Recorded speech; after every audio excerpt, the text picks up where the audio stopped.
आदरणीय कमलेशजी, हार्टफुलनेसच्या हेमलताजी पटेल, पतंजलीचे विश्वासजी, गीता परिवाराचे दीपकजी, क्रीडा भारतीचे कर्नल दाजी, आपल्या या शाळेचे मुख्याध्यापक आदरणीय विलासजी आणि सूर्यनमस्काराचे सगळेच या ठिकाणी उपस्थित असलेले सगळेच लोक. खरं म्हणजे मी सत्कार करत होतो सर्टिफिकेट देऊन, त्यावेळेस मला असं वाटत होतं की माझाच सत्कार होत होता. कारण एकेका इतक्या उत्तुंग काम केलेल्या मंडळींचे सत्कार कोणी रात्रभर जागून दुसऱ्या दिवशी परत 1200 सूर्यनमस्कार घालतंय. माझा तर सलाम आहे. कारण इथे 108 करायचे म्हटले तरी जीव निघायला होतो, काही काहींचं 13लाच होतो.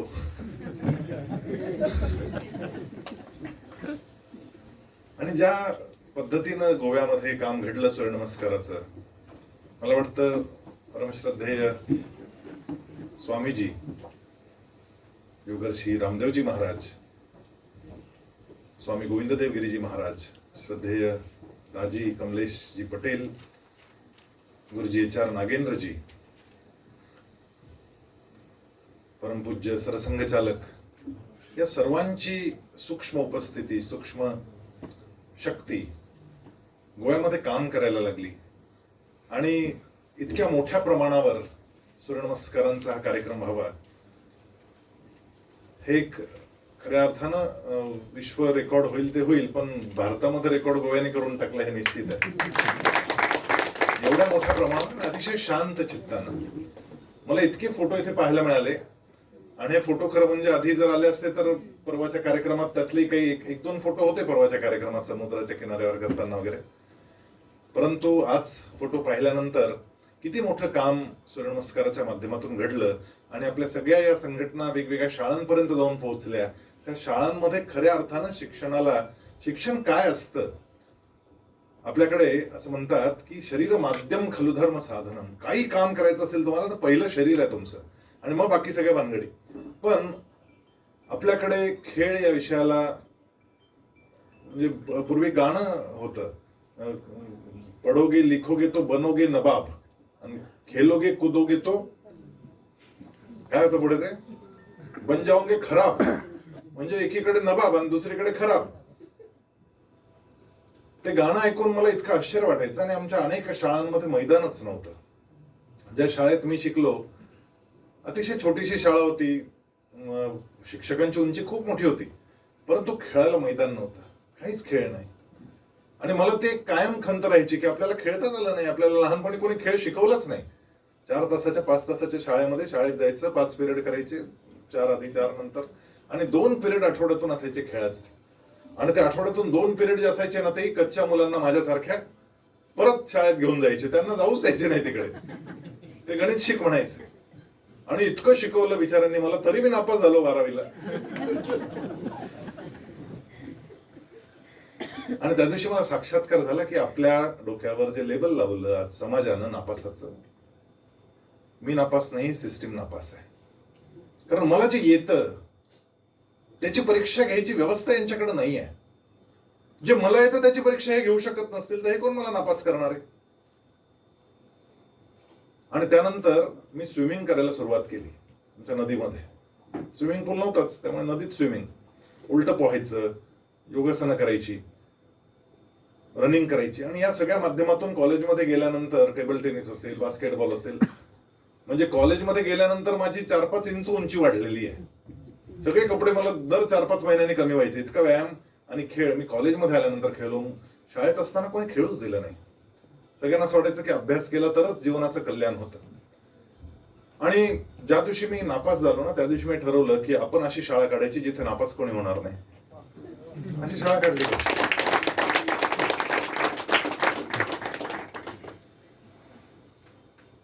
आणि त्याचा चमत्कार सांगतो तुम्हाला काय घडलं.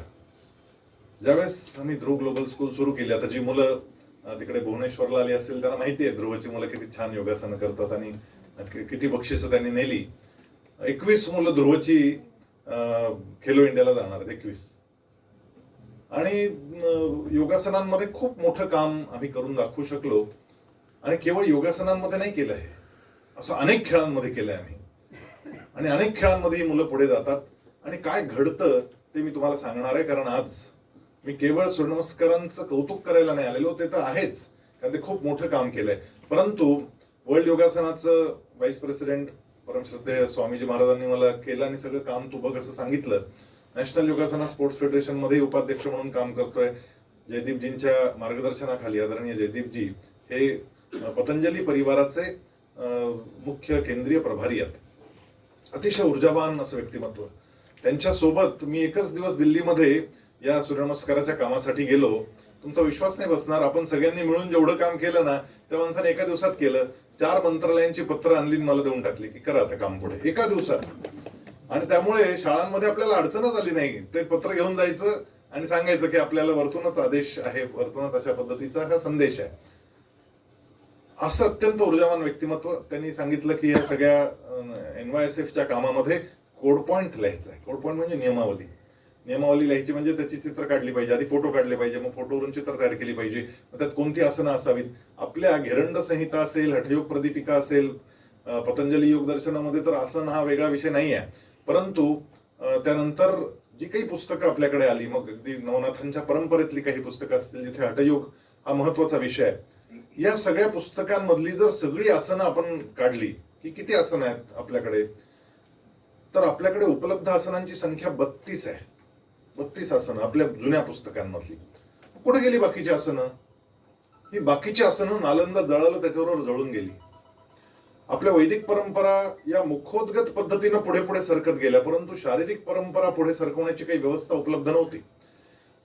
किती योगासनं होती आपल्याकडे? 84 लक्ष योगासनं होती. 84 लाख, जितक्या योनी तितकी योगासनं असा उल्लेख आहे. म्हणजे प्रत्येक प्राण्याच्या नावाचं योगासन असलंच पाहिजे, इतकी योगासन होती. मग 32च कशी शिल्लक राहिली? मग त्याच्यात मागच्या शताब्दीमध्ये काही अजून मोठं काम घडलं आणि BK अय्यंगार सरांनी त्यामध्ये अजून 225 असं, म्हणजे ते जुने आणि नवे मिळून 225 पुस्तक, 225चं पुस्तक त्यांनी योगदीपिका किंवा लाईट ऑन योगा नावाचं जे पुस्तक इंग्रजीत भाषांतरित झालेलं आहे, त्या पुस्तकामध्ये 225 योगासन आहेत सगळे मिळून. पण त्यातली पद्मासन असेल किंवा भुजंगासन असेल, मार्जरासन असेल, ही आसनं ही काही कॉम्पिटेटिव्ह आसनं नाही आहेत. कोणी करेल ती आसनं. सुखासन, स्वस्तिकासन हे काही आसनं आहेत, म्हणजे ती ध्यानासाठी उपयुक्त आहेत, परंतु खेळासाठी त्यांचा तसा म्हटलं तर उपयोग नाही. ताड बसायला शिकवण्याची ती आसनं आहेत. ताड बसणं ही योगाची पहिली पायरी आहे की ताड बसायला आलं पाहिजे आपल्याला. आणि ताड ज्याला बसता नाही येत त्याला पुढे योगासनं करण्यामध्ये अडचण आहे.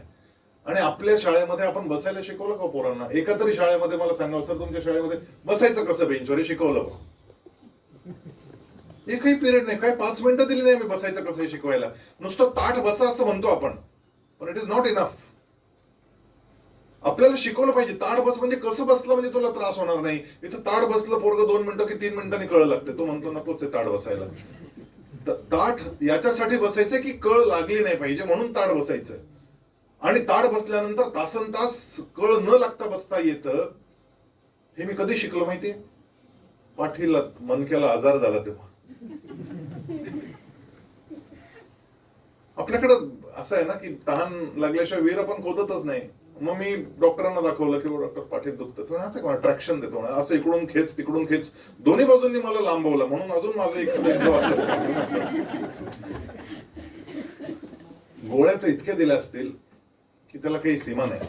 असं भांड भरून गोळ्या खाल्ल्या असतील मी तर 3-4 महिन्यात. मग कोणी मसाज सांगितलं, कोणी एकाने रशियन थेरपी करा म्हणाले. ते पाठीवर असं टक टक टक असे कडके मोडतात. कडके मोडून घेतले मी जाऊन, पण काहीच फरक पडेना. मग शेवटी पुण्यातल्या एका डॉक्टरने सांगितलं, काही नाही तुम्हाला सांगतो तेवढं करा, नीट बसायला शिका आधी, तुम्ही नीट बसत नाही म्हणून त्रास आहे. म्हटलं म्हणजे कसं बसायचं? त्याने सांगितलं मांडीवर, खुर्चीत बसतो ना आपण, मेजॉरिटी टाइम आपण खुर्चीत बसतो. खुर्चीत बसताना आपल्या शरीराचा संपूर्ण भार आपल्या मांडीवर टाकला पाहिजे. ज्या क्षणी आपल्या शरीराचा पूर्ण भार आपण मांडीवर टाकतो त्यावेळेस आपण सरळ बसलेलो असतो. अदरवाईज तुम्हाला सरळ बसताच येणार. मांडीवर भार टाका आणि बसा, आणि असं बसून पहा तुम्ही घरी, आणि तुम्हाला तासन तास काहीही होणार नाही. सगळ्या गोळ्या गेल्या. एकाने मला बेल्ट लावला होता, तुमची पाठ दुखताना बेल्ट लावा. बेल्ट म्हणजे साधा आपला कमरेचा नाही, पाठीचा, आणि वरतून शर्ट घातला तरी दिसायचं आतमध्ये आहे, म्हणजे आजारी रोगी माणूस आहे हे दिसायचं. साधं बसायला शिकवलं नाही. आसन, आसन या शब्दाचाच मूळ अर्थ आहे बसायला शिकणं. आपण आसन टाकतो ना, तर त्याच्यावर बसतो. तर पहिले बसायला शिकवा. योगस्थः कुरु कर्माणि संगम त्यक्त्वा धनंजय सिद्ध सिद्ध्यो समो भूत्वा समत्वम योग उच्यते. समत्व आपल्याला बसता आलं पाहिजे. समत्वानं. समत्व म्हणजे काय? समम काय शिरो ग्रीवन धारयन न चलम स्थिरम. असं बसता आलं पाहिजे की माझी काया म्हणजे माझ्या पाठीचा मणका सरळ असला पाहिजे. समम काय शिर, शिर म्हणजे आपलं डोकं, ग्रीव म्हणजे मान, हे तीन एका रेषेत आले पाहिजे. आणि आपण खुर्चीत बसतो, आपण खाली बसायला विसरलोच ना. आता खुर्चीत बसून आपल्याला सरळच बसता येत नाही, कारण खुर्च्यांचं मापच असं केलं की मी वाकडच झालो पाहिजे. तुम्ही पहा सगळ्या खुर्च्या, नीलकमलच्या खुर्च्या लावल्या, सगळं तुम्ही खाली बसले की पाठीचा मणका सी एस शेप मध्ये असलं पाहिजे ना पाठीचा मणका आपल्या. आणि हे करून पहा तुम्ही. आणि शाळेमध्ये शिकवा मुलांना, ताड बसायला शिकवा. नुसतं ताड बसायला शिकवलं तरी 2-3% रिझल्ट वाढेल पोरांचा, तुम्हाला सांगतो. कारण नुसतं ताड बसल्यानं ग्रास्पिंग वाढतंय. मी हे सगळे प्रयोग शाळेत सिद्ध केलेत, रिसर्च केलाय त्याच्यावर. मी मॅनेजमेंटचा माणूस आहे. मी मॅनेजमेंटवर अनेक व्याख्यानं दिली. अख्खं आयुष्य माझं आता 40 वर्ष झाले मी सेल्स मॅनेजमेंट पाहतोय. सगळं 450-500 लोकांची सेल्सची टीम आहे माझी. 4,500 लोक आता खाली काम करतात. आणि अशा सगळ्या परिस्थितीमध्ये मॅनेजमेंट म्हणजे काय? तर management start with self management. हे भगवद्गीता वाचल्यावर कळालं की सगळ्या मॅनेजमेंटच्या पुस्तकांचं सार तिथे आहे. त्या 700 श्लोकांमध्ये सगळं सूत्र सापडतं आपल्याला. आणि तिथे हे सापडलं की असं बसलं पाहिजे, असं बसलं तर पुढे जातो. आसनं करायची असतील आणि अंतरंग योग करायचं असेल, आपल्याला आत शिरायचं असेल आणि आपल्याला आनंदी जीवन जगायचं असेल ना, मस्त जीवन जगायचं. कोणाला आनंदी जीवन पाहिजे? सगळ्यांनाच पाहिजे. पण आपण आनंदाच्या व्याख्या वेगळ्या केल्या. आपण सुख म्हणजे आनंद असं समजायला लागलो आपण. सुख म्हणजे आनंद, मग गादी टाक, त्याच्यावर असं मस्त एसी लाव, हे कर. अहो सगळं लावलं पण झोपच येत नाही ना. झोपेची गोळी खावी लागते झोप येण्यासाठी. काय भयानक परिस्थिती झाली आमची. सुख सगळं असूनही आतमध्ये आनंद नाही, म्हणून ही परिस्थिती झाली. आणि आतमधला आनंद आणायचा कसा? प्रसादे सर्व दुःखानां हानिरस्योपजायते.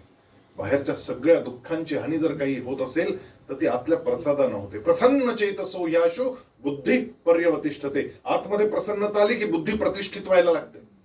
आणि मी प्रयोग सुरू केले शाळेमध्ये की आपल्याला पोरांची बुद्धी प्रतिष्ठित करता आली पाहिजे. कशी करता येईल? मूल रिझल्टच्या दिवशी तोंड त्याचं कोमेजलेलं दिसलं की मी हटकून त्याच्या जवळ जातो. हटकून. पण मी अनुभवलंय हो. ज्या दिवशी मी नापास झालो ना, लोक माझ्याकडे पाहायचे, मला असं वाटायचं यांना कळालं काय. तर मी हटकून जायचो त्याच्याजवळ, असं मस्त पाठीवरून हात फिरवायचा आणि त्याला विचारायचं किती पडले. आता मला अंदाज त्याचा माहित असतो, याला 70 पडले तरी या नाराज आहे, याची आई त्याच्यापेक्षा जास्त नाराज आहे, हे मला माहिती आहे. कारण आईला आमच्याकडे एकाला 98 पडले. मला तर इतकं कौतुक वाटलं, मला 2-3 परीक्षांमध्ये मिळून इतके मार्क पडले असते. मी त्याच्या घरीच गेलो. मी म्हटलं 98% 10वीला तुला गुच्छ. मी त्याला गुच्छ दिला. गुच्छ दिल्यानंतर ते वडील असे मागून पुढे आले, हताश नजरेनं आले. त्यामुळे काय सांगायचं संजय भाऊ तुम्हाला, याचं संस्कृत मध्ये 2 मार्कच लिहायचं राहून गेलो, नाहीतर पहिला आला. मी म्हटलं अहो 98 पडले 2 मार्काचं काय घेऊन बसलाय? तुम्हाला तरी पडले होते का आयुष्यात कधी एवढे? असं मी मनातल्या मनात विचारलं. विचारायची सवय नाही. आपण वेडे झालो अक्षरशः. तुम्हाला सांगतो, मुलाला जे छान जमतं ना, एक 7वीतल्या मुलाला घेऊन आई आली, वडील आले सोबत. 2 भावंड होती. म्हणे हा लहान हुशार आहे म्हणे, पण मोठा मठ्ठ आहे म्हणाले. मी चकितच झालो ते ऐकून की आपल्याच पोराला मठ्ठ म्हणतोय. मी म्हटलं काय प्रॉब्लेम आहे? काय नाही, गणित जमतच नाही त्याला. ते बिचारा पोरगा असं कोमेजलेलं. म्हटलं अरे एवढी उंची, हा क्रिकेट भारी खेळत असेल नाही का? दिवसभर तेच करतोय म्हणाला. म्हटलं ते छान करतोय ना तो, काय विचारा म्हणे त्यालाच. आता पोराला तो स्टेट लेवल झालेला आहे याच्यामध्ये, क्रिकेटमध्ये. मी म्हटलं त्या स्टेट लेवलचा माझ्याकडेच ठेवा म्हटलं याला तुम्ही, आणि तुम्ही जा. आता मी याला फार मोठं करून दाखवतो. आणि त्याला बास्केटबॉल मध्ये ज्यावेळेस टाकलं आणि बास्केटबॉलचं ट्रेनिंग झालं, तो नॅशनलला गेला, नॅशनल गोल्ड घेऊन आला तो पोरगा. आणि ज्या दिवशी तो आला ना, आमच्याकडे पद्धत आहे बरं का, जर नॅशनल गोल्ड आणलं पोरांनी तर आम्ही लाल गालीच्या टाकतो. सगळं शाळेचं बँड पथक उभं राहतं पुढे, आणि त्या पोराला ते पदक असं गळ्यात घालून त्याच्या पुढे ढोल ताशे लेजिम बिजिम वाजवत त्या पोराला शाळेत असेंब्लीमध्ये आम्ही घेऊन येतो. एवढा मान देतो. बोर्डातल्या पोराला एवढा मान देत नाही. एवढा नॅशनल गोल्ड घेऊन आलेला असेल तर त्याला मान मिळतो. आणि असा मान दिल्यानंतर त्या पोराची अशी छाती ताणली जाते आणि त्या पोराला वाटतं की अरे आपण पण काहीतरी केलंय. आणि अशी सगळी मुलं जी अभ्यासात फार हुशार नव्हती परंतु खेळाच्या माध्यमातून पुढे गेली, अशी सगळी मुलं जीवनाच्या परीक्षेमध्ये खूप उंचीवर मी पाहतोय. आणि अभ्यासात टॉपर 10वी 12वी पण जीवनाच्या परीक्षेत सगळ्यात मागे दिसणारी पोरं मी पाहतो. गेली 30 वर्ष शिक्षण क्षेत्रात काम करतोय. आज हेच सांगायला आलं, मी मुद्दाम पालकांना यासाठी बोलावलं. मला जे दिसतंय ते गोव्यामध्ये जे पोटेन्शियल मी पाहतोय, गोव्याच्या मुलांचे फेसबुकवर मी जे फोटो पाहतोय, आमची फरदीन जकाती कुठं गेली ती, आहे का गेली घरी, काय योगासनं करते. तिच्यासाठी मी किती भांडलो असेल माझं मला माहितीये. माझी पोरगी असल्यासारखं भांडलो मी. गोव्यातल्या मुलांनी खेलो इंडियाला जावं यासाठी मी जीवाचं रान केलं. कारण मी वेस्टर्न झोनचा प्रमुख आहे ना, त्यामुळे मला स्वाभाविकपणे ते माझं कर्तव्य आहे. आणि माझं हे चॅलेंज आहे की पुढच्या वर्षी जनरल चॅम्पियनशिप गोवा घेऊन येऊ शकतं एवढं पोटेन्शियल आहे. काय होणार आहे याच्याने?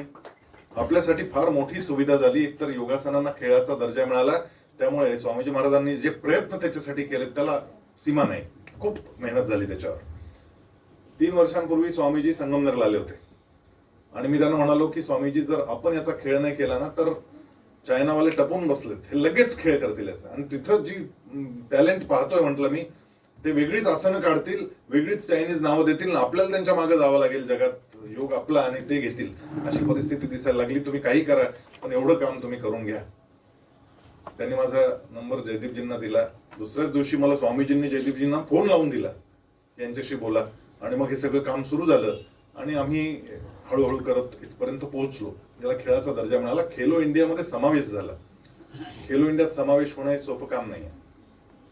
खेलो इंडियाला ज्यावेळेस मुलं जातात त्यांना ज्या स्कॉलरशिप्स मिळतात, आता मला माहित नाही ते योगासनांना किती स्कॉलरशिप देणार आहेत, परंतु मोठ्या स्कॉलरशिप्स मिळतात. या सर्टिफिकेटचं, NYSFचं सर्टिफिकेट किंवा गोव्याच्या राज्याचं असोसिएशनचं सर्टिफिकेट, या सर्टिफिकेट्स मध्ये एवढी ताकद आहे की 2% रिझर्वेशन सरकारी नोकऱ्यांमध्ये खेळाडूंना जे मिळतं त्यामध्ये आता या सर्टिफिकेट असलेल्या मुलांना ते आरक्षण मिळणार आहे. आणि त्याहीपेक्षा मोठं म्हणजे त्यांना एक स्वाभिमान मिळणार आहे की मी काहीतरी जीवनामध्ये करू शकतो. गोल्ड मेडल आणि बोर्डात येणं हे एकसारखं आहे, हे ध्यानात घ्या. याचं कारण सांगतो. मी मगाशी सांगत होतो की एक हॉवर्ड गार्डनर नावाचं शास्त्रज्ञ अमेरिकेतले आहेत, अजूनही जिवंत आहेत. 1982 साली त्यांची एक थेअरी पब्लिश झाली. त्या थेअरीचं नाव आहे थेअरी ऑफ मल्टिपल इंटेलिजन्सेस. इंटेलिजन्सेस हा एस जो पुढे लागला, that S is because that is a plural, it's not a singular word, it's a plural word. हा अनेक वचनी शब्द आहे. आणि अनेक वचनी बुद्धिमत्ता अनेक वचनी आहे, अनेक प्रकारची बहुविध बुद्धिमत्ता आहे. आणि या बहुविध बुद्धिमत्तेचा सिद्धांत त्यांनी मांडला. त्यांनी ते एक डॉक्टर आहेत आणि ज्यांना हेड इंजुरी झाली, ज्यांना डोक्याला मार लागून ज्यांच्यामध्ये काही समस्या निर्माण झाल्या, अशा सगळ्यांना मानसोपचार देणारा हा डॉक्टर आहे. आणि त्यांना अनेक हजारो केसेसचा अभ्यास केल्यानंतर त्यांच्या असं लक्षात आलं की डाव्या बाजूला कानाच्या मागे मार लागला तर ही ॲबिलिटी कमी होते, कपाळावर समोरून मार लागला तर ही ॲबिलिटी कमी होते, उजव्या बाजूला कानाच्या पुढे इथे मार लागला तर ही ॲबिलिटी कमी. त्यांनी ते सगळं नोटिंग केलं आणि त्यांनी असं शोधून काढलं की बेसिकली 8 प्रकारच्या बुद्धिमत्ता आहेत. मूलभूत बुद्धिमत्ता 8 प्रकारच्या आहेत. आणि त्यांनी सांगितलं की पहिली बुद्धिमत्ता लिंग्विस्टिक इंटेलिजन्स आहेत. पहिली, दुसरी, तिसरी हे फक्त एकामागे एक सांगता यावं म्हणून, बाकी ते सगळे समांतर आहेत. त्यामध्ये हा मोठा हा लहान असं नाही, सगळ्या बुद्धिमत्ता एक समान. लिंग्विस्टिक म्हणजे भाषिक बुद्धिमत्ता. दुसरी त्यांनी सांगितली तार्किक बुद्धिमत्ता, गणिती बुद्धिमत्ता, ज्याला आपण अॅनालिटिकल मॅथमॅटिकल इंटेलिजन्स असं नाव देता येईल. तिसरी त्यांनी सांगितली म्युझिकल इंटेलिजन्स, सांगीतिक बुद्धिमत्ता, की ज्याला संगीतामध्ये खूप सुरेख अशा पद्धतीचं ज्ञान आहे. आपण इथे हार्मोनिका ते ऐकत होतो आणि आपण वाजवायला घेतलं तर आपल्याला फुंकरच घालता येत नाही त्याच्यात, अशी आपली अवस्था होते. आणि आता जे आपण ऐकत होतो त्यामध्ये अगदी सप्तम स्वर इतके सुंदर काढणं त्याच्यातून, किती कठीण काम होतं. सगळीचा सगळी सा रे ग म प ध नीचा तो शेवटचा सा पंचमापर्यंत असा तो न्यायचा, याला जे स्किल लागतं त्यांना करोना कधीच झाला नसेल. एवढं प्राणायाम ऑटोमॅटिक चालू आहे. ही सांगीतिक बुद्धिमत्ता ही आली कुठून? आपल्या घरातली मुलं तुम्हाला जाणवत असतील, त्यांना जेवायला उशीर झाला थोडं वाढायला तर लगेच टेबलावर असा ताल धरतात की नाही? काही काही धरतात, सगळे नाही धरत. त्या आयांनी लगेच लक्षात घ्यायचं आपल्या पोरामध्ये सांगीतिक बुद्धिमत्ता आहे. पाठीत धपाट, हे काय करतो ते, कपाट टेबल खराब करशील, असं बोलायचंच नाही याच्या पुढे, ते लक्षात घ्या. त्याला सांगीतिक बुद्धिमत्ता मिळालेली आणि म्हणून तो टेबलावर तबला करतोय. त्याला तबला आणून दिला पाहिजे तर तुम्ही त्याला धपाटा घालताय. तिसरी सांगीतिक बुद्धिमत्ता. चौथी बुद्धिमत्ता तर फारच भारी त्यांनी सांगितली. त्यांनी सांगितलं की इंटरपर्सनल इंटेलिजन्स म्हणजे परस्पर संवादाची एक बुद्धिमत्ता आहे. म्हणजे 14 तारखेला तुमच्याकडे जे घडणार आहे ना, ते सगळे त्या बुद्धिमत्तेतले लोक तिकडे जाणार आहेत. ते पहिले आलेत का वर्गात? पहा, चेक करा, कोणीच नाही हो. हा, पण ते चांगले आहेत. 8वी असलं तरी प्रॉब्लेम नाही, कारण त्यांच्यामध्ये ती बुद्धिमत्ता आहे. त्यांना परस्पर संवाद, कोणाला कसं कामाला लावायचं त्यांना कळतं, आणि त्याच्यामुळे ते तिकडे जातात आणि तिकडे उंचीवर पोहोचतात की नाही? पोहोचतात. ती पण एक बुद्धिमत्ता आहे. सगळ्यांनी 10वीत आलंच पाहिजे असं काही नाही आहे. हे आधी पहिले पालकांच्या डोक्यातून मला काढायचंय. आणि हे जोपर्यंत आपण काढत नाही ना, तोपर्यंत तुमच्या हे लक्षातच येणार नाही की काय नेमकं घडतं. पुढची बुद्धिमत्ता सांगितली त्यांनी, इंट्रापर्सनल इंटेलिजन्स म्हणजे स्वसंवादाची बुद्धिमत्ता. मग लेखक, कवी अशी जी मंडळी असतात ती स्वसंवादाची बुद्धिमत्ता त्यांची. ध्यान धारणा करणारी मंडळी ती सुद्धा त्यातली आहेत. त्यानंतर पुढचा आहे कायनॅस्थेटिक इंटेलिजन्स म्हणजे बॉडीली कायनॅस्थेटिक असं ज्याला शब्द आपण वापरतो, त्याला अगदी सोप्या शब्दात सांगितलं तर शारीरिक बुद्धिमत्ता किंवा फिजिकल इंटेलिजन्स असं म्हणूया त्याला. म्हणजे उत्तम खेळणारी मुलं, उत्तम नाटक करणारी मुलं ही सगळी त्याच्यामध्ये जातात. आता लता मंगेशकर म्हणजे कोणती बुद्धिमत्ता झाली? सांगीतिक बुद्धिमत्ता. म्हणून त्या काय हिंमत जाऊन विचारलं, लता ताई तुम्ही किती शिकलाय सांगा बरं आम्हाला, तुमच्याकडे डिग्री आहे का? काय हिंमत आहे कोणाची विचारायची? हे सांगीतिक बुद्धिमत्ता वेळीच जाणून घेतल्यामुळे, त्यांना त्या पद्धतीचं शिक्षण दिल्यामुळे, त्या ज्या पद्धतीचं जरामर झाल्या त्या गेल्या तर आपण सगळे हळहळलो. म्हणजे प्रत्येकाच्या डोळ्यात अश्रू जमा झाले आहे ऐकून की अरे आता याच्या नंतर नवीन गाणं ऐकायला मिळणार नाही. हे कशामुळे घडलं? ही फिजिकल इंटेलिजन्स जो आहे, सचिन तेंडुलकर त्याचं सगळ्यात मोठं उदाहरण आहे की 11वीला पास होणं कठीण होऊन गेलं. पण त्याचं कारण होतं ते ग्राउंडवर अधिक वेळ होते म्हणून ते घडलं. पण आपल्या सगळ्यांच्या हृदयाचा तो टाईट झाला की नाही झाला? पुढे शिकणंच बंद केलं आणि पुढे त्याला तेच करिअर केलं. Physical intelligence. भाऊ कदमांच्या सिरियल्स सगळे पाहतात. काय ते पण फिजिकल इंटेलिजन्स आहे. उत्तम नृत्य सगळ्यांना आवडतं पाहायला, फिजिकल इंटेलिजन्स आहे. पद्मश्रींची जर यादी काढून पाहिली ना तर फिजिकल इंटेलिजन्स वाल्या सगळ्यात जास्त लोकांना पद्मश्री मिळालेला आहे. IIT वाल्यांना किती लोकांना मिळालं? काढा एकदा, हिशोब लावा, म्हणजे कळेल आपल्याला की समाजात मान्यता कोणाला मिळाली. त्याच्यानंतरचे 2 इंटेलिजन्सेस त्याने अजून सांगितले. एक आहे नॅचरलिस्टिक इंटेलिजन्स, ज्यांना समुद्रात किंवा निसर्गात जायला खूप आवडतं, निसर्गाशी तादात्म्य साधतात, अगदी कीटक वनस्पतींचे पटकन त्यांना ओळख पडते की हा या नावाचा कीटक आहे वगैरे. आणि 8वा इंटेलिजन्स सांगितला त्यांनी, तो म्हणजे स्पेशियल इंटेलिजन्स म्हणजे ज्यांना आकारमानाचं, रंगांचं, असं वेगवेगळ्या म्हणजे त्रिमितीचं, ज्याला 3 डायमेन्शनल एक अशा पद्धतीची त्यांना जाण आहे. म्हणजे एका मुलाला लंडनमध्ये असं विमानातून फिरवलं आणि त्या मुलानं खाली आल्यानंतर लंडनचं चित्र काढलं वरतून, त्यांनी काय पाहिलं आणि त्याच्या खिडक्या आणि त्याचे ते सगळे बिल्डिंग्सच्या इतक्या हुबेहूब काढल्यानंतर ज्यावेळेस मोजलं ते की या बिल्डिंगला इतक्या खिडक्या आहेत का, तितक्याच खिडक्या होत्या. हा त्याचा स्पेशल इंटेलिजन्स होता. आर्किटेक्ट असतील, इंटेरियर डिझायनर्स असतील, चित्रकार असतील, हे सगळे, किंवा अगदी ज्याला आपण हे गुगल, काही काहींना रस्तेच लक्षात राहतात पहा, मला बिलकुलच राहत नाहीत म्हणून तिथे यायला उशीर झाला. कारण ते गुगल हे मला चुकीचं दाखवतं, इकडं नेलं भलतीकडेच आणि मग परत फिरून यावं लागलं. ही जी स्पेशल इंटेलिजन्स आहे, त्याने एकदा रस्ता पाहिला तर तो लक्षात राहतो. आता या 8 पैकी आपल्या मुलांमध्ये काय हे शोधून काढायचं पहिले आणि त्याच्यात त्याला पुढे न्यायचं. तो जो मॅथमॅटिक्स मध्ये बुद्धू असलेला पोरगा होता ना, तो आज बेंगलोरच्या क्राइस्ट कॉलेजमध्ये शिकतोय, बेस्ट कॉलेजमध्ये शिकतोय, one of the best college ते तो शिकतोय. कारण त्याचा कॉन्फिडन्स वाढवला. मी पण काहीतरी करू शकतो हा कॉन्फिडन्स वाढवला. त्याच्या डोक्यावरचं जे लेबल होतं ना, त्याच्या आई वडिलांनी त्याला लावलेलं हा ढ आहे, ते लेबल आम्ही पुसलं. मी त्या प्रसंगानंतर खेळ घेतला मी शाळेमध्ये. मी लेबल तयार करून घेऊन गेलो पोरांसाठी. जसं आत्ता माझ्या डोक्यावरती दिसत होतं ना, तसं मी असं कागदावर लिहिलं आणि अशा स्टिकर पेपरवर लिहिलं होतं. ते स्टिकर इथे चिटकून टाकायचं पोरांच्या असं.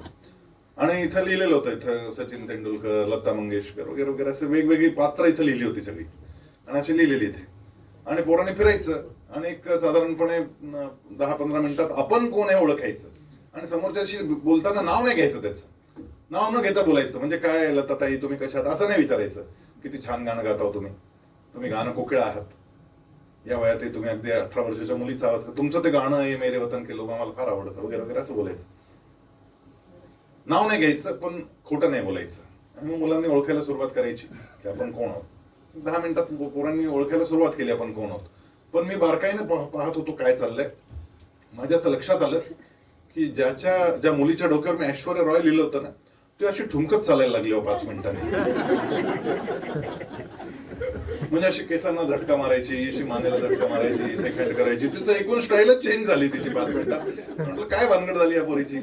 तर त्या मुलीबरोबर बोलणाऱ्या प्रत्येकामध्ये तो एकच विषयाचा, तू किती सुंदर आहेस, तू किती छान दिसतेस, तू विश्वसुंदरी आहेस, तुझी केशभूषा किती छान, तुझी वेशभूषा किती छान, तुझं तू पिक्चर मला फार आवडतो, मला तुझा ऑटोग्राफ दे, मला तुझ्यावर फोटोग्राफ काढायचा आहे, तू सुंदर आहेस, तू सुंदर आहेस, तू सुंदर आहेस. त्या पोरीला 5 मिनिटात वाटायला मी सुंदर आहे.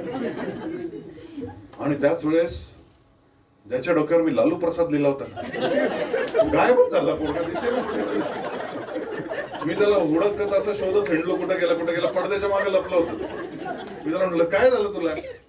तर तो मला म्हणाला की सगळ्यांना तुम्ही छान छान लेबल दिले, मला जनावराचं लेबल दिलं. तुला चांगलं लेबल दिलंय, तू असं काय बोलतोस.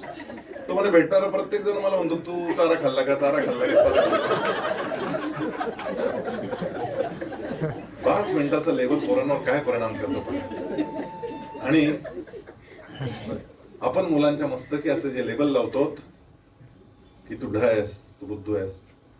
तुम्हाला सांगतो, आम्ही जे प्रयोग केलेत शाळेमध्ये, अशा सगळ्या मुलांना आम्ही पुढे नेलं.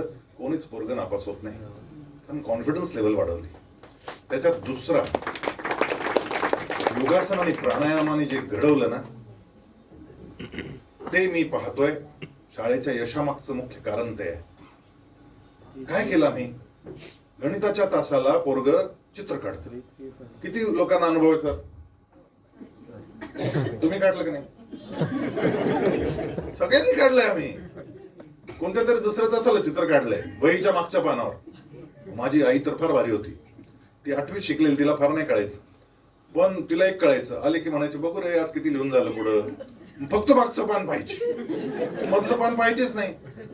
मला कळायचंच नाही असं काय करते. मधलं पहा ना तुम्ही काय लिहिलं ते, की फक्त असं मागचं पाहिजे देऊन टाकायची. आत्ता मला तिने सांगितलं मोठं झाल्यावर, ते म्हणे ते काय मुलं वयात आले ना का मागे चित्र काय काढतो त्याच्यावरून अंदाज येतो म्हणे काय चाललंय त्याचा. फार चाणाक्ष होती हो. पण मुलं चित्र काढतात. आमच्या संगीता दिदी जाधव आणि सुरेशजी जाधव यांचा परिचय असेल. सुरेशजी जाधव गोव्याचेच होते. कमालीचा योगाचार्य, म्हणजे मी त्यांच्यासारखा योगाचार्य खरंच पाहिला नाही. आणि मी अनेक वेळा त्यांना फोन करायचो, संगमनेरला तेव्हा विचारायचो त्यांना. तर एकदा मी त्यांना हा प्रश्न टाकला, म्हटलं का सर हे गणिताच्या तासाला पोरं चित्र काढतायचं काही कारण आहे का, योगशास्त्रात काही उत्तर आहे का. आहे ना म्हणे उत्तर. म्हटलं उत्तर आहे, सांगा म्हटलं. इथं फार मोठी समस्या, जागतिक समस्या, आपल्याला नोबेल प्राइजच मिळेल म्हटलं जर शोधून काढलं तर. म्हणे अहो किती सोपं आहे, तुमचा डावा मेंदू आहे, उजवा मेंदू आहे, बरोबर, 2 मेंदू आहेत प्रत्येकाला. पण आमची काय परिस्थिती झाली, there is nothing right in our left brain, nothing right in our left brain, and there is nothing left in our right brain. का असं झालं, कारण आपण बेसिक विसरायला लागलो. त्यांनी सांगितलं 2 मेंदू आहेत, बरोबर. डाव्या मेंदूत काय चालतं, चित्रकला चालते. डाव्या मेंदूत सृजनशीलता चालते. डाव्या मेंदूमध्ये तुमचं गणित चालतं, तार्किक विषय चालतात. आणि उजव्या मेंदूमध्ये तुमच्या चित्रकला आणि सृजनाचे विषय चालतात. सगळ्यांना माहिती आहे ना, सगळ्यांना माहिती आहे. पण आपला डावा मेंदू थोडा वेळ झोपतो, मग उजवा मेंदू थोडा वेळ झोपतो, हे तुम्हाला माहिती आहे का. हे आपल्याला कोणी सांगितलंच नाही. मुळात आपण आपला श्वास पाहिला नाही. जन्माला येऊन किती वर्ष झाले, 52 झाले. पण माझा श्वास कसा चालतो हे मला माहित नाही. मी श्वास घेतो त्यावेळेस पोट बाहेर येतं की आत जातो हेच अनेकांना माहित नाही. घेऊन पहा, आजपर्यंत पाहिला नसेल तर. श्वास घ्या, पोट बाहेर येतं की आत जातं, एवढंच पाहायचं. श्वास घेतल्यावर पोटाचं काय होतंय पाहायचं. काय होतं? घ्या ना श्वास, ताट बसा, समम कायश्ची रोगी बसा बसा ताट, आणि जरा घेऊन तर पहा काय होतं. काय होतं? पोट बाहेर येतं की आत जातं. काहींचं बाहेर येतं, काहींचं आत जातं. काहींचं बाहेर येतं काहींचं आत जातं. फुगा फुगवल्यावर फुगा फुगलाच पाहिजे ना. आत कसा जाईल फुगा? आतमध्ये हवा गेली की फुगा फुगतो, इथून फुगा फुगला की खाली डायफ्राम गेला की पोट बाहेर. हा असंच व्हायला पाहिजे, पण आम्ही पाहिलंच नाही आजपर्यंत. तुम्हाला सांगतो, आम्ही पोरांना शिकवतो, चला बसा नीट, ताट बसा. ताट बसलं की आपले खांदे मागे जातात आणि छानपैकी आपली दोन्ही फुफ्फुस पूर्ण ओपन होतात, पूर्ण क्षमतेनं ऑक्सिजन आत जातो. ऑक्सिजन आत, आपल्या मेंदूला सगळ्यात जास्त ऑक्सिजन लागतो. सगळ्यात जास्त ऑक्सिजन खेचणारा जर कोणता अवयव असेल शरीरातला तर ते मेंदू आहे. प्रचंड ऑक्सिजन खेचित, इतका खेचतो तुफान. आणि म्हणून तर पहा, तुम्हाला एकदम अटॅक झाला काही असा, एखादा कुत्र झाला अंगावर फाडकन आणि आपण घाबरलो, आपल्याला 2 मिनिटं अंधारी येते की नाही, काहीच सुचत नाही, इकडे पळू का तिकडे पळू, काहीच कळत नाही. ब्लँक होतो आपण. ब्लँक का होतो आपण? ऑक्सिजन लेवल खाली जाते. भीतीचा आणि सगळ्या नकारात्मकतांचा पहिला झटका फुफ्फुसाला बसतो. फुफ्फुस आकुंचन पावतं, श्वास कमी पडतो आणि म्हणून धापा टाकायला लागतो. आपण पळालो नाही तरी धापा टाकतो. पहा, आता कोरोनाच्या काळामध्ये फोन यायचा रात्री बेरात्री, गेला, काय म्हणता, कसं काय झालं, आणि पहा लगेच त्याच्यानंतरचा श्वास कसा चालतो आपला, तुम्ही अनुभव करा. लगेच श्वास वाढलेला असतो. का वाढतो हा श्वास? त्याचं कारण आहे. त्याचं कारण आहे की आपली ऑक्सिजन लेवल कमी जाते. रेस्पिरेटरी सिस्टीम जी आहे, ही श्वसन यंत्रणा ही ऑटोमॅटिक काम करते आपली. ती ऑटो सिस्टीम आहे. ऑक्सिजन कमी झालं की लगेच खेचा चालू होतं, लगेच फाट फाट फाट होतं की नाही होत. आता गणिताच्या पिरियडमध्ये काय होतंय लक्षात घ्या, फार महत्वाचं आहे. तुम्हाला हे उत्तर सापडलं, तुम्ही म्हणाल आजचं लेक्चर आपलं जेवण उशिरा झालं तरी भारी झालं, पण हे काम महत्वाचं झालं असं तुमच्या लक्षात येईल. त्यामुळे सांगू ना, त्याचं असं आहे की दर 20 मिनिटांनी ते अर्ध्या तासाने आपलं एक नाक कमी श्वास बाहेर टाकते आणि एक नाक जास्त श्वास बाहेर टाकते. आता लगेच करून पहा, असं करायचं. काय परिस्थिती आहे? कोणाचा डावा जास्त आहे, कोणाचा उजवा जास्त आहे. सर्दी असेल त्यांनी हे करू नका, नाही तो विस्फोटन कार्यक्रम. एकतर डावा किंवा उजवा कोणतरी एक चालू आहे जास्त, आणि काही काहींचे दोन्ही समान चालू आहे. त्याचं कारण आता मध्यान्ह आहे आणि जे आपल्या संध्याकाळ आहे, म्हणजे सूर्योदय, मध्यान्ह आणि सूर्यास्त, या 3 वेळी आपल्या दोन्ही नाड्या या एकाच वेळी सुरू होतात. आणि म्हणून तर सूर्योदयाला, मध्यान्हीला आणि सूर्यास्ताला हे महत्व जे आहे ना, ते त्याच्यामुळे आहे. सूर्यनमस्कार घालायचे म्हणजे उगीच नाही घालायचे, सूर्योदयाला सूर्यनमस्कार घालायचे, आणि तेही श्वास घेत सोडत पुरं क्रेचक कुंभक हे सगळं करत घालायचे. त्याचं सायन्स आहे सगळं. हे तुम्हाला मी समजावून सांगतो की तेज वाढतं, बल वाढतं. हे का वाढतं? तेज कशामुळे वाढतं? बुद्धीचं तेज वाढणं हे कशामुळे घडतं? हे त्याच्यामुळे घडतं. काय घडतं तिथे? तर गणिताच्या तासाला तुमची जर डावी नाकपुडी चालू असेल, याचा अर्थ तुमचा उजवा मेंदू तुमचं डावं शरीर कंट्रोल करतोय. त्यामुळे उजवा मेंदू जास्त क्षमतेनं काम करतोय, म्हणून तुमची डावी नाडी चालू आहे. उजव्या मेंदूत काय चाललंय? चित्रकला चालली, बरोबर? तर तुमच्याकडे काही सिस्टीम अशी आहे का की बाबा या सगळ्या पोरांची उजवी चालू असेल त्याच वेळेस चित्रकलेचा तास घ्या, डावी झाली किंवा यांचा गणिताचा तास घ्या, असं काय आहे का? अशी भानगडच नाही आमच्याकडे. आम्ही सगळ्या पोरांना सोबत बसवतो आणि सगळ्यांना एक सोबत गणित शिकवतो. सब घोडे 12%. मग त्याच्या काही लोकांचा डावा बंद पडलेला आहे त्यावेळेस. आता गिरणी बंद पडली, वरतून किती गहू टाकत, पीठ कुठं बाहेर पडतंय. तसेच गहू बाहेर निघाले गणिताचे गहू, पीठ झालंच नाही त्याच्या डोक्यात, तसेच बाहेर पडले. कारण का? करंट गेलेला होता ना. गिरणीला करंटच नाही, तुम्ही चालू कर, कसं चालू व्हायचं? ते पोराचा दोष नाही. दोष कोणाचा आहे? सिस्टीमचा दोष झाला. तर ते जाधव सर मला म्हणाले की संजय भाऊ तुम्ही एक काम करा, सगळ्या मुलांची ज्या वेळेस उजवी नागपुडी चालू असेल ना त्यावेळेस गणित शिकवा. म्हटलं हे तर अवघडच कार्यक्रम आहे, काय शक्य? म्हणजे आम्ही वाट पाहिजे, बघ रे उजवा चालू झाला, चल ये मॅथ्सच्या पिरियडला. हे कसं शक्य आहे? त्याने सांगितलं याला सोपा इलाज आहे. हा सोपा इलाज असा आहे म्हणे, शाळा सुरू झाली रे झाली की पहिलं 5 मिनिटं यांचे त्यांनी एकूण 12 मिनिटाचा प्रोग्राम दिलाय. 12 मिनिटं यांचे काही प्राणायाम करून घ्या. पृथ्वी तत्व कपालभाती, जलतत्व कपालभाती, आकाश तत्व कपालभाती, अशा वेगवेगळ्या कपालभाती करा. पंचतत्वांच्या कपालभाती सांगितल्या, काही भस्त्रिका, अनुलोम विलोम. हे साधं केलं ना की आपले दोन्ही नॉस्ट्रेल्स ओपन होतात, म्हणजे दोन्ही नाड्या उघड्या होतात. त्याला सुषुम्ना नाडी असं म्हणतात. हे दोन्ही ऍट अ टाइम उघडं झालं की दोन्ही ब्रेन ऍट अ टाइम काम करतात. मग तू गणित शिकवण्याचं चित्रकला शिकवतो, ऍट अ टाइम ग्रास्प करतोय. त्याची आकलन शक्ती, त्याचं ग्रास्पिंग, त्याची स्मरणशक्ती ही इमिजिएट वाढते. आणि मी प्रयोग केले या विषयाच्या नंतर 11वी आणि 12वीच्या मुलांवर हे प्रयोग केलेत. 10वी मध्ये कधीही प्राणायाम न केलेल्या मुलाला जर 70% मार्क असतील आणि 11वी 12वी 2 वर्ष त्यांनी हे सगळे प्राणायाम 12 मिनिटं केले, त्याचा परिणाम त्याचे 10.33% वाढले. 10वी पेक्षा 12वीत रिझल्ट वाढला.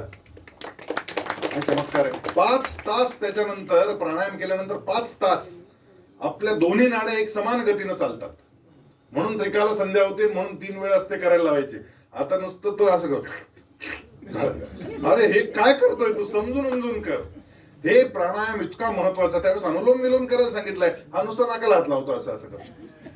हा प्राणायाम सांगितला होता आणि हा 3 वेळासाठी सांगितला होता की त्याच्यानंतर 5 तास आपण कंटिन्युअस काम करणार आहोत. म्हणजे 15 तासाच्या कामाचं लायसन्स होतं. ऊर्जा पूर्ण ऊर्जेनं आपण काम करतोय. आपले दोन्ही मेंदू समान पद्धतीने काम करतात. असं तो म्हणून तर आपण पूज्य रामदेव महाराजांना ज्यावेळेस पाहतो, 2 मिनिटं वेळ झाला की ते लगेच परत हे करतात, अनुलोम विलोम करतात. काय करतात? समत्वम योग उच्चते. या दोघांचा बॅलन्स साधला जातो. समत्व म्हणजे बॅलन्स. या 2 नाकपुड्यांचा बॅलन्स, शरीराच्या बॅलन्स नंतर हा बॅलन्स साधला की आपली बुद्धिमत्ता तेज व्हायला लागते. म्हणून सूर्यनमस्कारांचं हे महत्व होतं आणि ते परत आपण प्रतिष्ठित करतोय. या एका नॉलेजवर आपण विश्वगुरु होऊ शकू, इतकं हे नॉलेज आहे. आणि योगासनं, त्यामध्ये मी मगाशी तुम्हाला सांगितलं आपल्याकडे 250 योगासनं.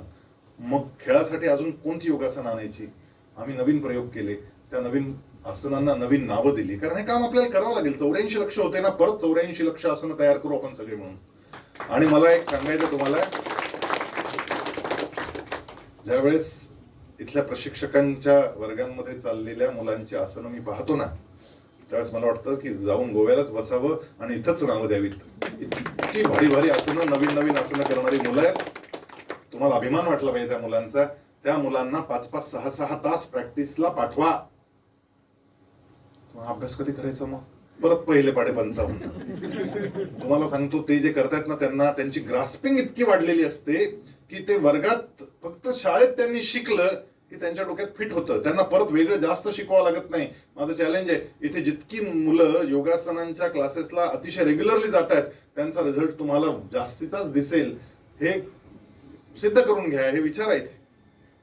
हे कसं घडतं? कारण ऑक्सिजन लेवल वाढते. आता जे कुत्र आल्यावर होतं ना, तेच पेपर आल्यावर पण होतं. पेपर आला, झटका बसला की फुफ्फुस आकुंचन की ब्रेन मधलं ऑक्सिजन कमी, ते झालं ब्लँक. एक्झाम फोबिया जो प्रकार आहे ना, एक्झाम फोबिया, तो याच्यामुळे होतो. आपल्याला पोरांना शिकवलं पाहिजे, अरे ताड बसायला शिका आणि पेपर यायच्या आधी तुमचं प्राणापानौ समौ कृत्वा नासा अभ्यंतरचारेनो. प्राण आणि अपान, तुमचा आत जाणार आणि बाहेर येणार श्वास समान करा. या 2 श्वासांना जरी समान केलं, 1 2 3 4 5 निश्वास, 1 2 3 4 5, इतकं केलं ना तरी ऑक्सिजन लेवल वर जाते. मग पेपर वाचायला घ्यायचं. 10 वेळा हे करायचं, मग पेपर हातात घ्यायचा. पोरांना ऑक्सिजन लेवल आधीच वाढवून ठेवली. पेट्रोल टाकी फुल आहे, रिझर्व्ह लागायचं कारण नाही. त्यामुळे हे फार महत्वाचं आहे. आणि हे सगळे प्रयोग आपल्या शाळांमधून झाले पाहिजे. केवळ सूर्यनमस्कारांवर आपण थांबण्याचं कारण नाही. हा मेसेज शाळांपर्यंत पोहोचवला पाहिजे की हे केल्यानं तुमच्या शाळेचा रिझल्ट वाढणार आहे. आणि रिझल्ट वाढणं हा सेकंडरी इफेक्ट आहे. प्रायमरी इफेक्ट काय होतो तो सांगतो. मुलांमध्ये जे वेगवेगळ्या वयात वेगवेगळे रस वाहिले पाहिजे, मुलांच्या रसांचा सम्यक चुकलाय. याचं कारण मुलं मोबाईलवर आहेत आणि मोबाईलवर ऑनलाईन चालू असताना मध्येच पॉपअप येतो काहीतरी, आकर्षण वाटतं, तिकडं जातो, अजून पाहतो, चित्र पाहतो. आणि अशा सगळ्या प्रकारांमुळे मुलांमध्ये वेगळेच रस व्हायला लागलेत. आणि वेगळे रस ज्यावेळेस व्हायला लागतात मुलं विकृत व्हायला लागतात. विकृतीकडे ती वाटचाल सुरू होते. ती परत संस्कृतीकडे ओढायची आपल्याला वाटचाल. ती विकृतीकडची वाटचाल परत संस्कृतीकडे ओढायची असेल तर योगाला पर्याय नाही. तुम्ही काळजी करू नका, ती पोरं सगळी टॉपर होणार आहेत. ती सगळी मुलं टॉपर होतील याची बिलकुल काळजी करू नका. मी अनुभवानं सांगतोय, गेली अनेक वर्ष प्रयोग करून सांगतोय. मुलांना पाठवा. आणि ज्या पद्धतीचे प्रशिक्षक गोव्यामध्ये आहेत, एका दिवशी मला खरं तर सगळ्या प्रशिक्षकांसमवेत अधिक वेळ घालवायला आवडेल. त्याचं कारण असं आहे की अगदी छोट्या छोट्या करेक्शन्स मधून या मुलांमधली जी क्षमता आहे, दाऊद सर तुम्हाला अनुभव आला की नाही हा, की अगदी छोटे करेक्शन मुलांचे झाले आणि त्यानंतर मुलांमध्ये जी चमक दिसायला लागली ती कमालीची होती. अगदी छोटे छोटे करेक्शन्स आहेत. पुढच्या वर्षी कमलेश सर गोवा टॉपर झालं पाहिजे आणि मग सत्कार करायला मला इथे यायला मजा येईल की ज्या वेळेस हे घडेल आणि आपली मुलं जनरल चॅम्पियनशिप घेऊन या ठिकाणी येतील, तो मला आनंदाचा दिवस असेल खऱ्या अर्थानं. आणि हे योगाचं ज्ञान हे आपल्यापर्यंत ठेवण्याची गरज नाही, हे असं पसरवत गेलं पाहिजे. हे सगळ्यांना मिळालं पाहिजे. यातून काय चमत्कार घडतो ह्या सायंटिफिकली सांगता आला पाहिजे. आणि म्हणून मी थोडंसं आज जास्त बोललो. याचं कारण आहे की गोव्यामधलं संघटन, गोव्याची NYSF असेल आणि त्याला सगळ्यांनी केलेली मदत असेल, मग ती पतंजलीची असेल, ती गीता परिवाराची असेल, ती क्रीडा भारतीची असेल, कारण सगळ्यांचंच हे काम आहे. आणि त्यामुळे गोवा योगासन स्पोर्ट्स असोसिएशन जे आहे, या असोसिएशनला सगळ्यांनी मिळून मदत करायची. आपले सगळे क्लासेस जिथे जिथे मुलं घडतायत त्या प्रशिक्षकांना मदत करायची आहे. सगळ्या पालकांनी मागे उभं राहायला पाहिजे खंबीर, की सर तुम आगे बढ़ो, हम संभाल लेंगे सब. त्या प्रशिक्षकाचं व्यवस्थित पोट भरलं पाहिजे, त्याला उत्तम पैसे त्यातून मिळाले पाहिजे हे पाहिलं पाहिजे. आम्ही हे पाहतोय की आपल्या पुढे येणाऱ्या या सगळ्या मुलांना, त्यांच्या कोचेसना जे सर्टिफिकेशन आम्ही सुरू करणार, लेव्हल्स वाईज सर्टिफिकेशनचा प्रोग्राम आम्ही घेऊन येतोय. आणि त्यानंतर कोण काय लेव्हलचे प्रशिक्षक आहेत आणि कोण काय रँकची मुलं आहेत हे हळूहळू आता वेबसाईटवर NYSFच्या दिसायला लागेल. आणि त्यामधून कोण टॉपर्स आहेत आणि कोण रँकमध्ये मागे पुढे होत जात आहेत हे सगळं कळाल्यामुळे बेस्ट प्रशिक्षकही समजायला लागतील आणि गोव्यातल्या प्रशिक्षकांचा नंबर त्यावेळेस निश्चितपणे पुढे असेल, आम्हाला विश्वास. मी काय एवढं तळतळून होऊनच सांगितलं की कमलेशजी सगळ्यांना बोलवा. मला माहित नव्हतं एवढे बोलवतील. मला 10-12 लोकांबरोबर खरं तर अंतरंग संवाद साधायचा होता की पुढच्या वर्षी हे घडवायचं आहे आपल्याला, त्यासाठी काय केलं पाहिजे. या काही टिप्स मी नंतर देईन त्यांना. परंतु हा इतका महत्वाचा विषय आहे आणि यातून मुलांचा बॅलन्स होणार आहे. जी मुलं नियमित योगासनं करायला लागतात त्या मुलांच्या मधले अंतस्थ प्रवाह वेगवेगळ्या रसायनांचे जे वाहतात, सगळ्या ग्रंथी ज्यावेळेस वाहतात ना, या मुलांमध्ये येणाऱ्या पौगुंडावस्थेतल्या मुलांना ज्या ज्या काही समस्या येतात त्या सगळ्या समस्यांचा ऑटोमॅटिक इलाज व्हायला लागतो. तुम्हाला कोणत्याही डॉक्टरकडे जावं लागत नाही, ऑटोमॅटिक इलाज व्हायला लागतो. नकारात्मकता, डिप्रेशन या सगळ्या रोगांवरचा इलाज योगासन आहे, ऑटोमॅटिक हे घडणार आहे. हे सूर्यनमस्कार केल्यानं सुद्धा केवळ 13 सूर्यनमस्कार, किती मोजून 8 मिनिटं, फक्त 8 मिनिटं. आणि इतका वेळ आपल्याला आपल्या शरीरासाठी नसेल ना, मग समुद्र जवळच आहे. मी पहिलं वाक्य सांगितलं तर शरीर माध्यम खलु धर्म साधन. पहिलं शरीर आणि मग बाकी सगळी धर्मसाधन असतात. पहिलं हे काम केलं पाहिजे की आपल्याला आपला श्वास, आपलं बसणं, आपला व्यायाम, आपली लवचिकता या सगळ्या गोष्टींवर थोडासा फोकस वाढवला पाहिजे. आणि यासाठी जे जे काही करायला हवं ते आपल्या गोवा योगासन स्पोर्ट्स असोसिएशननं अधिक मोठ्या प्रमाणावर करावं. आणि त्यासाठी सगळ्यांनी, सगळ्या संस्थांनी, सगळ्या पालकांनी, सगळ्या शाळांनी त्यांच्या पाठीशी अतिशय खंबीर उभं राहावं. आणि एक सोन्याचा दिवस कदाचित पुढच्याच वर्षी तो येईल असं मला वाटतंय. कारण ही सगळी मुलं या ठिकाणी जे करत होती ना मगाशी, अद्भुत चमत्कार आहे. इतकी लवचिकता मुलांमध्ये असणं, हे गोव्यामध्ये काय हवा वेगळी आहे की काय मला माहित नाही, परंतु इथे स्वाभाविकपणे ते सगळं टॅलेंट मुलांमध्ये दिसतंय. आणि अशी एक नाही, अनेक मुलं मी पाहिली. आणि त्यांच्या आया पण, मी तिथे भेटलो होतो त्यांना भुवनेश्वरला, किती काळजी घेतात मुलांची. अशा पद्धतीचे पालक, शिक्षक, संघटना, विद्यार्थी, शाळा या सगळ्यांचं मिळून ज्या वेळेस सोबत काम होईल, संगच्छध्वम संवदत्वम, एक सोबतचा सहनाभवतु म्हणजे काय, तेच आहे ना, सहनाभवतु, सहनवनतु, हे सहकार्य व्हावं, हा सहयोग व्हावा. हा योग जो आहे ना तो सोबत सोबत व्हावा, सहयोग हे शब्द आहेत. आणि हे ज्यावेळेस घडतील त्यावेळेस आपल्या मुलांना आपण कोणत्याही शिखरावर सहजपणे जाणारी मुलं, आकाशातले तारांसारखे ती चमकतील मुलं हे निश्चित घडणार आहे. त्यासाठी तुम्हा सगळ्यांना मी मनपूर्वक शुभेच्छा देतो. पुढच्या 5 मिनिटात काही प्रश्न तुमचे असतील तर त्यांना उत्तर मी देईन आणि मग मी थांबेन. अगदी मोकळेपणानं काही silly questions, anything you can ask. अर्थात या संबंधात तुमच्या काही शंका राहिल्या असतील पालकांच्या विशेषतः तर विचारा मोकळेपणानं. सर, सूर्यनमस्कार आम्ही आता केलेले आहे, सुरुवात केलेली आहे. पण काय झालेलं आहे की ना, सगळं ऑनलाईन घडलेलं असे आता तरी, म्हणजे ऑनलाईन घडत आहे. पण ह्याला काय, ही आता आमची आता काय संकल्पपूर्ती वगैरे सगळं संपलेलं आहे.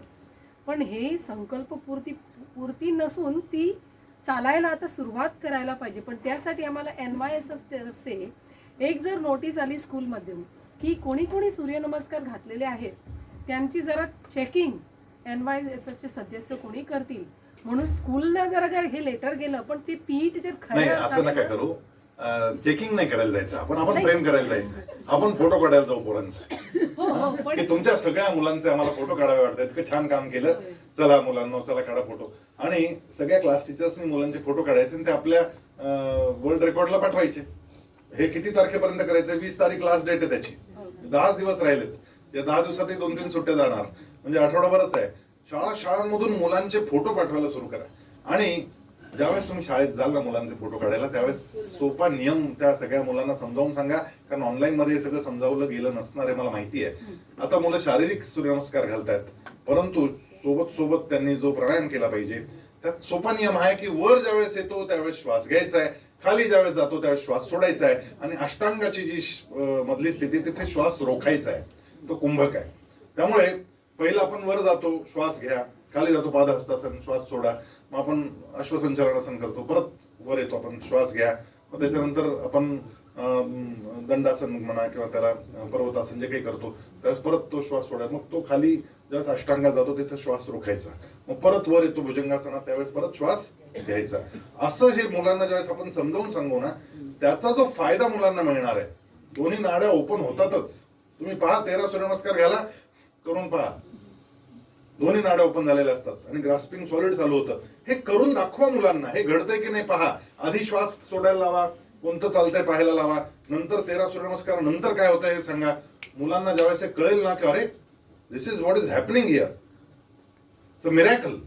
आता तुमचे दोन्ही मेंदू चालू झालेले आहेत आणि त्यानंतर मुलं ज्यावेळेस वर्गात जातील, अभ्यासाला बसतील, चमत्कारच घडणार आहे. शाळांमधून हा चमत्कार घडणार आहे.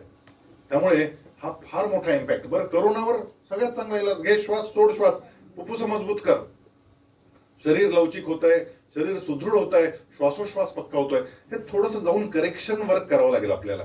पण हे करेक्शन वर्क करता करता फोटोही काढा आणि चेकिंग बिकिंग नाही करायचं. आपल्याला प्रेम करायला जायचं शाळेत. योग म्हणजे प्रेम आहे. आणि योगाच्या माध्यमातून आपण या शाळा आपल्याशा करायच्या आणि मग ती शाळा आपल्याला आपली वाटली पाहिजे. माझ्या 350 शाळा आहेत संगमनेरमध्ये, कारण सगळ्या शाळा माझ्याच आहेत. आणि या शाळांमध्ये मी मोकळेपणानं जातो, शिक्षकांना भेटतो, त्यांनाही माहिती आहे की हे येतात तेव्हा काहीतरी नवीन घेऊन येतात, मुलांना काहीतरी देतात, सर्टिफिकेट मिळतं, काहीतरी घडतं. त्यामुळे आपलं स्वागत होतं. आणि या शाळांच्या माध्यमातूनच आपल्याला टॅलेंट शोधायची आहे. आपल्या योगासनांसाठीच्या टॅलेंट ही उत्तम सूर्यनमस्कार करणाऱ्या मुलांमधूनच सापडणार ना. तो भुजंगासन कसं करतोय, आमच्याकडे पहा ती पोरं कशी भुजंगासन करतात, तर फार डोकं त्यांचं मागे टेकतंय. तुम्ही पाहिला का व्हिडिओ? फार सुंदर व्हिडिओ होता. तर त्यातून मुलं आपल्या लक्षात येतील आणि त्यातून ही मुलं सगळी राष्ट्रीय पातळीपर्यंत आपण पोहोचू. कोचिंग हा विषय जर आपण घेतला तर गोव्यामध्ये NYSF आणि YSAG याच्या संदर्भात आपण काय करतोय, कारण मुलं ट्रेन करण्यासाठी आपल्याला अजून कोचिंग लागणार आहे. एक महत्वाचं काम आपल्याला असं केलं पाहिजे की प्रत्येक विभागात, म्हणजे 12 तालुक्यात तुमच्या प्रत्येक तालुक्यात किमान एक सेंटर, चांगलं सेंटर उभं राहिलंय की नाही, आणि त्या 12 सेंटर्सनी त्यांच्या तालुक्यात पुढे 5-5 सेंटर्स तयार करायचे. प्रत्येक तालुक्यात 5 आणि एक महत्वाचं मुख्य सेंटर. या मुख्य सेंटरवर जो मुख्य प्रशिक्षक असेल त्याने त्या 5 प्रशिक्षकांना तयार करायचं. त्या 5 प्रशिक्षकांना त्याने तयार करायचं आणि या सगळ्या 12 प्रशिक्षकांना तयार करण्याचं काम आपल्याला गोवा योगासन असोसिएशन जे आहे त्या माध्यमातून त्यांचं जे ट्रेनिंग आहे ना, त्याच्यासाठी कधीतरी बोलवा वेगवेगळ्या लोकांना. बाहेरून लोक येतील, तुम्ही NYSF ला कळवलं तर ते व्यवस्था करतील. आणि बेसिक्स जे आहेत ना, कारण इंजुरी हा पार्ट जो असतो हा फार काळजी घ्यावा लागतो. कारण ज्यावेळेस तुम्ही स्पोर्ट्स योगासनामध्ये जाता तिथे जर आपण इंजुरीचा, तुम्ही सूर्यनमस्काराचा अजून एक पहा बरं का, सूर्यनमस्कारात एक पोजला आपण मागे जातो आणि एका पोजला पुढे येतो. हे का करायला लावलं याच्या मागचं सायन्स लक्षात घ्या. तुम्ही कधीही योगासनं करताना त्यावेळेस हे लक्षात ठेवा, सगळी बॅकबेंडिंगची आसनं एकामागे एक नाहीच करायची. एक बॅकबेंडिंग केलं की एक फॉरवर्ड बेंड झालाच पाहिजे. सूर्यनमस्कारामध्ये ते सायंटिफिकली होतं म्हणून सूर्यनमस्काराने अंगदुखी होत नाही. आपण योगासनाच्या क्लासमध्ये जर लोकांना अंगदुखी होत असेल तर त्याचं पहिलं कारण हे आहे की तुम्ही सगळे फॉरवर्ड बेंड एका वेळी करून घेता, मग बॅक बेंड सगळे करून घेता. असं करू नका. एक फॉरवर्ड झाला की एक बॅक बेंड झालाच पाहिजे. हे कंपल्सरी घडलं पाहिजे. तर मुलांना इंजुरी व्हायचं प्रमाण कमी होतं. नाही तर तुम्ही बरं वॉर्मिंग अप नसेल तर वॉर्मिंग अप हा मस्ट आहे. त्याच्याशिवाय तुम्ही योगासनं करूच नाहीत. पहिले 7-8 मिनिटं तुम्ही वॉर्मिंग अप केलं पाहिजे. संपूर्ण शरीर तापवलं पाहिजे. ते तापवल्यानंतर मसल्स जे लूज होतात आणि त्यानंतर आपण ज्यावेळेस चालू करू त्यावेळेस इंजुरी होत नाही. काही काही लोक डायरेक्ट सुरू करतात. हे सगळं तर ह्या बेसिक गोष्टी आहेत ना, या ज्यावेळेस आपण प्रशिक्षकांना नीट समजावून सांगू की याचं हे कारण आहे, त्यावेळेस ते प्रशिक्षक मुलांना इंजुरी होऊ देणार नाहीत. नाहीतर मी योगासनांच्या क्लासला जाऊन येतो मग माझं पाठ दुखते असं जर घडत असेल मुलांच्या बाबतीत, प्रशिक्षक बदला, नाहीतर प्रशिक्षकाचं ट्रेनिंग बदला. काहीतरी एक करा, कारण हे गडबड आहे.